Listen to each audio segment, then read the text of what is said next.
I'm sorry, the angel of his presence was talking to me. Well, that doesn't look right.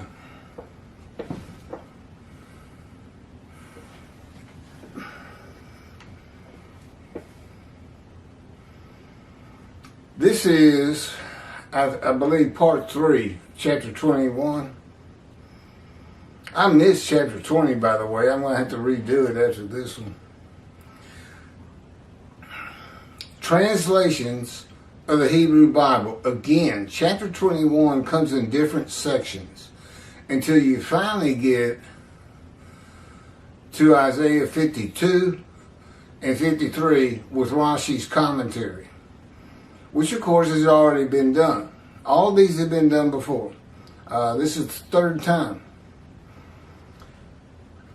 But even those that were done the second time, just 2 weeks ago, are already showing wear and tear. And I don't mind doing this. I just wish the upload to YouTube wasn't so slow. No, it's hours. 30 minutes can take you over 2 hours. And let's say I get 6 videos out of what I'm doing right now, before lunch. It can take all day. It can take 12 hours, 10 hours, 8 hours before I post 6 or 7 videos. But it's worth it. I mean, I really don't like looking at those torn up videos. And apparently, God had a purpose in that. He knew how bad they were. I think what he did, you really want me to say this? I guess he does. That was him moving my head over here in his power. He wanted to set people like Tovia Singer.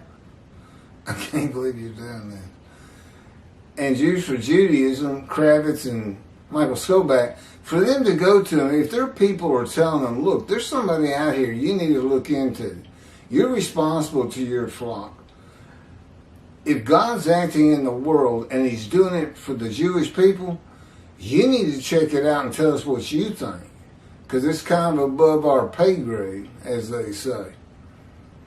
And I think those videos would throw them back and say, nah, if God was with that man, those videos wouldn't look like that. And see, that's when you think you know too much. You have no idea the things God will do. You don't have any idea of his personality. And believe me, he's from one end of the spectrum to another. All goodness, right here. And then what I get in the fire refinement, the backside. It's tough. He's hurting my shoulders right now. Because he knows I want to get this done. Because if I don't get to Israel and take him with me, see, he didn't go to Israel without me. You tell you rabbis that. God's in Texas because of the false teachings of Judaism. Nobody will believe who I am. Well, this is when he said it was going to happen. He said he was going to do it, and he's doing it. What's so hard to believe? Do you really believe it, rabbis, Jewish people? Do you really believe the things that Moshiach's going to come? Or you don't believe the righteous servant is going to come as Moshiach because you are taught otherwise. Falsely, I might add. Okay, picking up chapter 21. Again, it comes in segments. This segment, translations of the Hebrew Bible.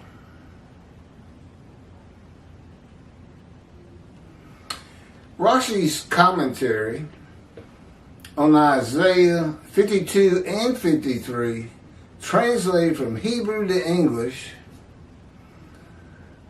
in a translation of the Tanakh by Art Scroll, very famous, an imprint of translation, books, and commentaries from an Orthodox Jewish perspective, published by Masor Publications Limited, can be found online and as well at Shabbat.org.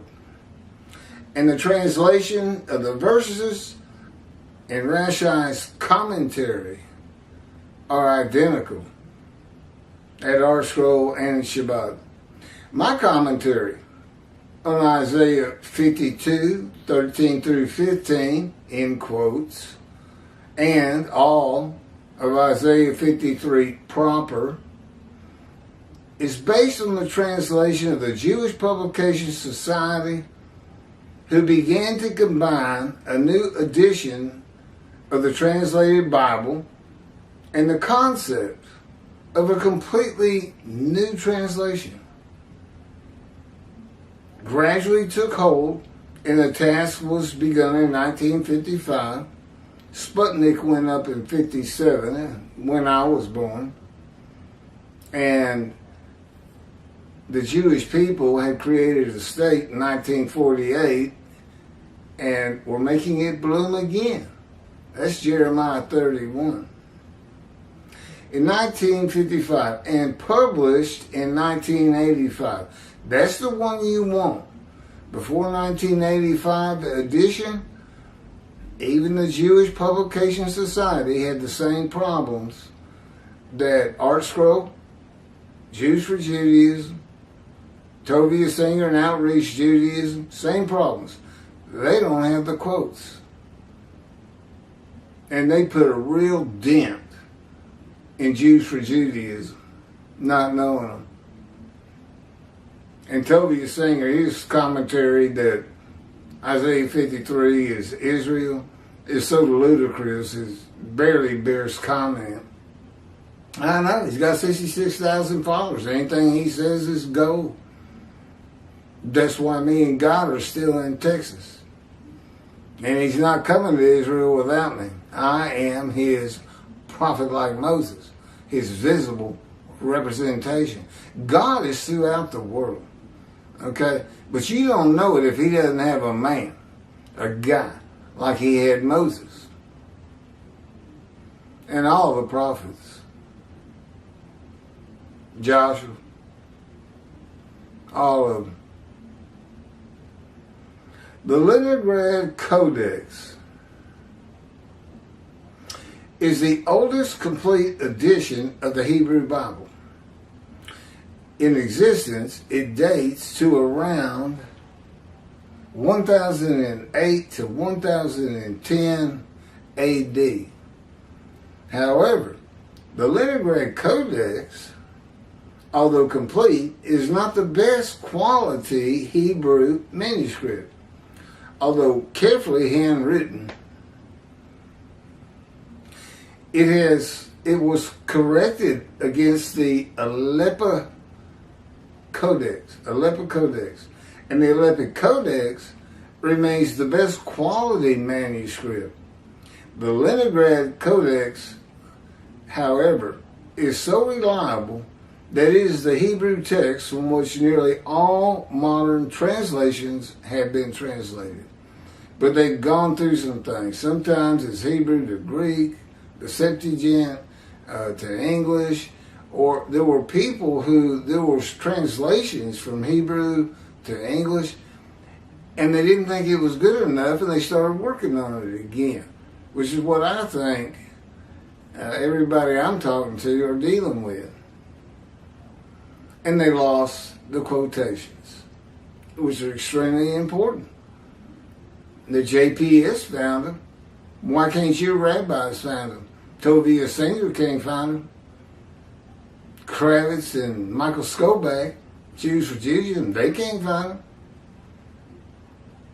The word exalt, they use in their commentary to say Isaiah 53 is Israel.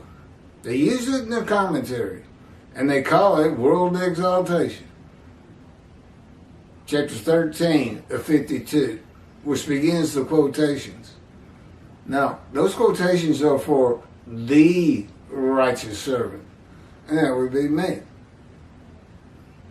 Read the rest of Isaiah 53. That's not the people of Israel. But I'll get into that. And just as Matthew did in the Christian New Testament, there's things they avoid and step past, like crushed with disease. Well, the Jewish people is one man Israel. All the Jewish people is one man Israel, crushed with disease. When were all of the people as one man Israel afflicted by God? I was. Born disfigured, afflicted. King David would have nothing to do with the lame, crippled, blind, deaf, mute. He had nothing to do with them. Because why? Because in his day, that meant God didn't like you. Well, he must have some affinity for me since I'm doing these things, and I was clearly afflicted at birth, and he takes credit for it. He says, Keith, I removed your right breast, and I gave you a withered right shoulder and arm for my purposes. And when it's for God's purposes, there's nothing he won't do. And it doesn't bother me one bit. I wish I hadn't been born. I was quite an athlete, even with this bad arm. But, it works. I throw a baseball with it. I shoot baskets with it. But I can't lift with it. I bowl left-handed because the ball's too heavy, 16 pounds. I have been unable to find the source of the Art Scroll and Shabbat translation. This is God now speaking. That was me. Of course, I know all this information. It was taught from me. I typed it, and I put it on video 2 times already. This is the 3rd time. And Shabbat translation of the Hebrew Bible into English. It is not directly from the Leningrad Codex or the Aleppo Codex. It could be from here it is finally, a Masorite text derived. This is nothing that happened that could have lost the quotes. A Masorite text derived from the Leningrad Codex or the Aleppo Codex, or even the Greek translation called the Septuagint, later translated to English, that is the source of the Christian Holy Bible, which is the chosen of God. That's their Bible. God wrote it for them. He did want the Gentiles to get their hands on it, straighten them out a little bit. But they got no business attaching it to the New Testament, saying it's prolific of Jesus. They ought to tear that book off if they want to be in any right standing with God. The fact is, it won't help. If they want to see heaven, every Gentile on the face of the planet, they have to convert to Judaism. Now, wouldn't that be a hoot for the Spanish Inquisition? Convert, or we torture you and kill you. That's what Spain did, and that's what the Holocaust was about too.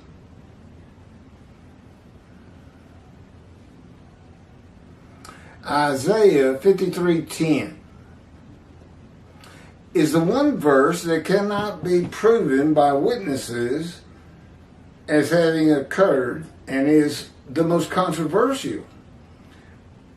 With the translation of our scroll and Shabbat, like the Christian Bible, 2 of the most important parts of the Isaiah 53:10 translation directly from the Leningrad Codex are different, completely changing the meaning and purpose of this misunderstood verse. The Art Scroll and Shabbat translation is, in quotes, and the Lord wished. I don't think the Lord wishes, people. The Lord decides. Wished to crush him. He made him ill. Okay, go to verse 12. He was exposed to death. Okay, so ill it's really a disease. That's how the JPS reads.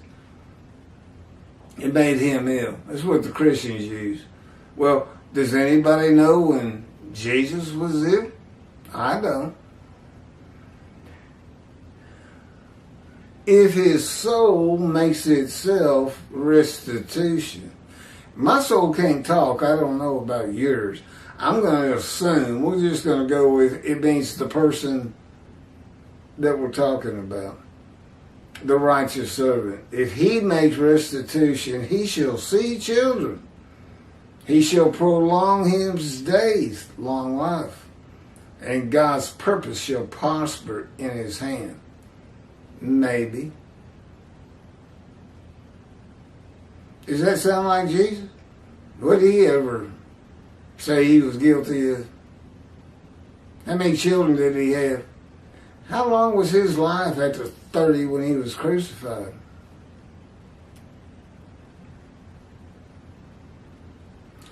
The Christian Holy Bible, King James Version, translation is,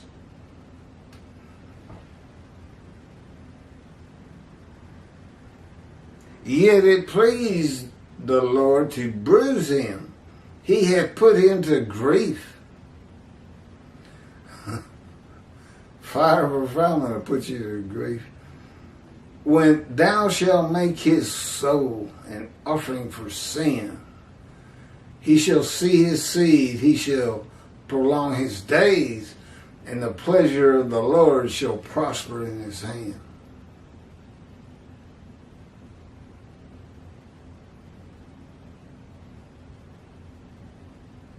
The Jewish Publication Society translation is, and God says you can't find a better translation on the market.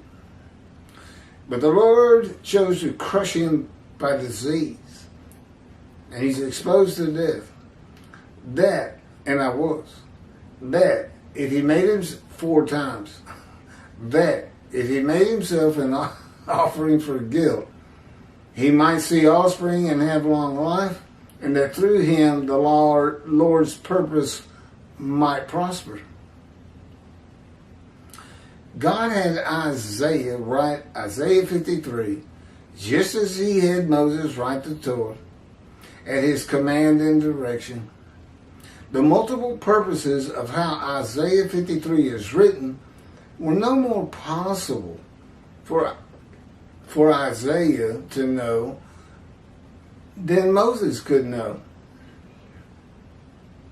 of the multiple purposes of the Torah and the 613 laws for the Jewish people derived from its books. Isaiah 53 was written with the knowledge of God that the Gentiles would take. Oh, don't think he doesn't know everything from beginning to end. Would take the book of the children of the book, Jewish people, and call it their own. That they would do it based on the animal, sacrificial, atonement, and worship laws of the Torah. Isaiah 53 was also written for the day of the Lord and his vindication. Not peace on earth, his vindication of the Jewish people for all the wrongs the world brought upon them by the teachings of Christianity. His wrath passed to the Christians from the Jewish people in Isaiah 51, and 52 and 53 is here to be his voice, his representation. The man is crushed with disease so that he will be made to make himself an offering for guilt to God. My commentary explains what that means, what this means. It has nothing to do with a guilt offering of an unblemished ram of restitution for violating the Lord's holy things, unintentional sins, extortion or robbery. That's Tobias Singer. The Christian translation changes the word guilt to be sin. Yet it has nothing to do with the sin offering of an unblemished lamb. The primary purpose of verse 10 is to make certain the animal sacrificial atonement and worship laws of the Torah cannot, Tovia Singer, cannot, to be in Christians, cannot. God's primary purpose cannot be used for the man described. It is the only reason God would crush a man with disease, to make him his servant. You cannot offer an animal with defect, an animal that is blemished. So God blemished me. He afflicted me. You're not going to offer a ram that's got a disfigured right arm. No man will refuse God, and God does not need a man's permission to make him a servant. So why the cancer? He is God.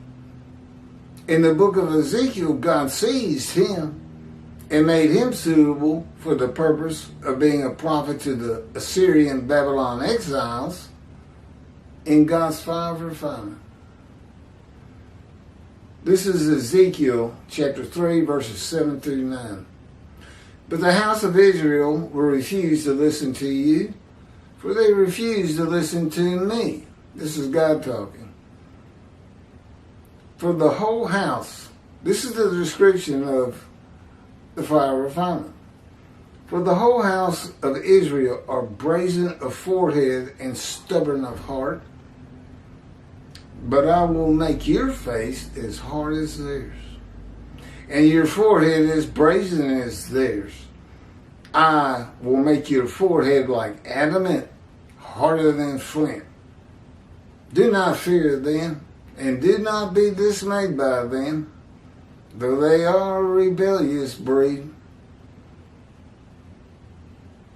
Basically, the whole world's going to hate me. 30% of the observant Jews of Israel, of that 30%, I don't know who the many is, and I don't know who becomes a multitude. He won't tell me. I'm sure it's going to be, for somebody at the end of his life, retired, God took my law licenses away, and everything else I own, this is a good way to be spending it. It's like a trilogy, the last part of my life. And it's in the scripture, so I'm sure it's going to be good. This is Ezekiel. A spirit seized me and carried me away. I went in bitterness, in the fury of my spirit, while the hand of the Lord was strong upon me. What is that? Don't you think if you're in the hand of God, things are going to be going good for you? God's taking care of you. You know what Ezekiel would say? If you asked him, why are you bitter and furious? And he'd say, I'm in the fire of refinement, and bad things are happening to me. Very painful emotionally and physically. Fire of refinement. It's also in Job and Jonah and Moses too. He clearly went through it. I got about 4 references to that.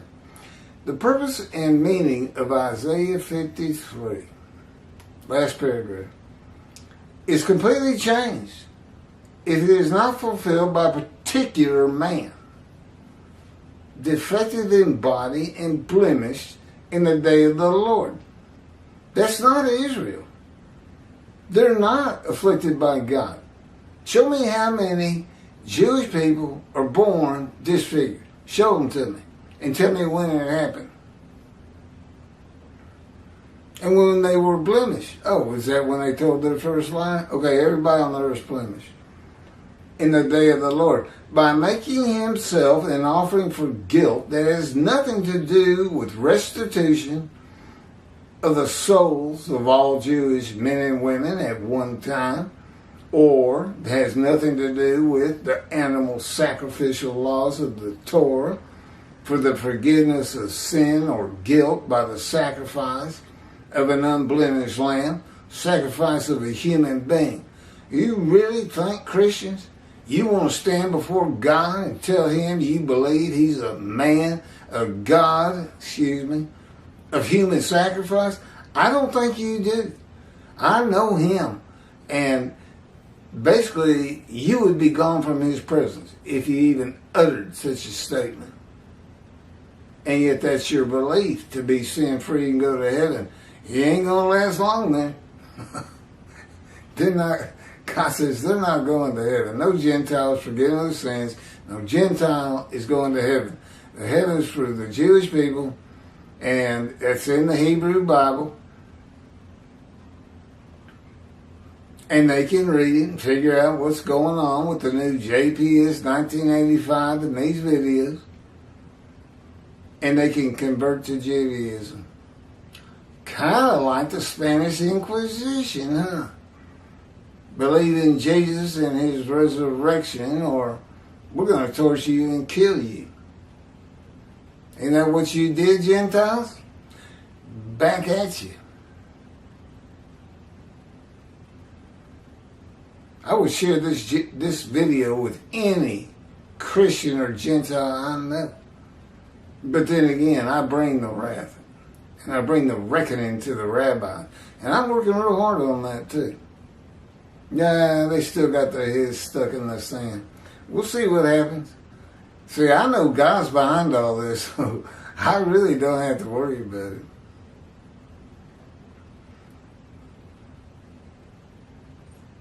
Forgiveness of sinner guilt by the sacrifice of an unblemished lamb, the soul of Jesus, or unblemished rams, the restitution of the souls of 6 million Jews murdered in the Holocaust, according to Rabbi Toby Sr. about Rishudim. And yes, Toby, this is in God's book. You're going into the Bible. I was prophesied in the Bible by Isaiah and by God for a prophet like Moses. And Elijah returns in the day of the Lord, the only man specifically taken to heaven. Ask me something about heaven for my proof. It's already in the book. All you got to do is go to keithmccarty.wordpress.com. And you got to go through Messianic Era versus Day of the Lord, the life of God's righteous servant, and then you come to this book. All the writings are God's. It's all Scripture. Isaiah 53 and the Day of the Lord. Okay, this is what comes up next. I told you this was in several sections. And I hope I can do it with less parts. But I'm stuck on 30 minutes at a time. It was 11 for chapter 21 before. I think we're on 4. The next part 4 will be the remnant of the 13 tribes return. 10 lost tribes is a myth. It's a fabrication, and it's a total ignoring of God's word in Israel that's in the Bible. He says the Judaites, Benjamites, Manassesites, and Ephraimites, the largest tribes, except for Benjamin, they were the smallest, but that's where Jerusalem is, so they get mentioned. He's just mentioning the biggest tribes. He didn't leave anybody out. Well, that brings you to 8 and 4, Mr. Singer, Mr. Skoback. What are they doing settling in Jerusalem if they're lost? And it's right in front of you. I sometimes wonder, do they just read the Bible one time and then they go to the Talmud and teach whatever the people of antiquity taught? Or did you just change it on purpose because you thought it'd be a better anti-missionary tool? And you knew you were lying and making things up. World exaltation. You can't possibly believe that. If you do, I don't ever want to see you or talk to you. 2 billion Christians disavowing Jesus. Are you kidding me? Have you ever met a Christian? 2 million Muslims? Have you ever been to the Middle East?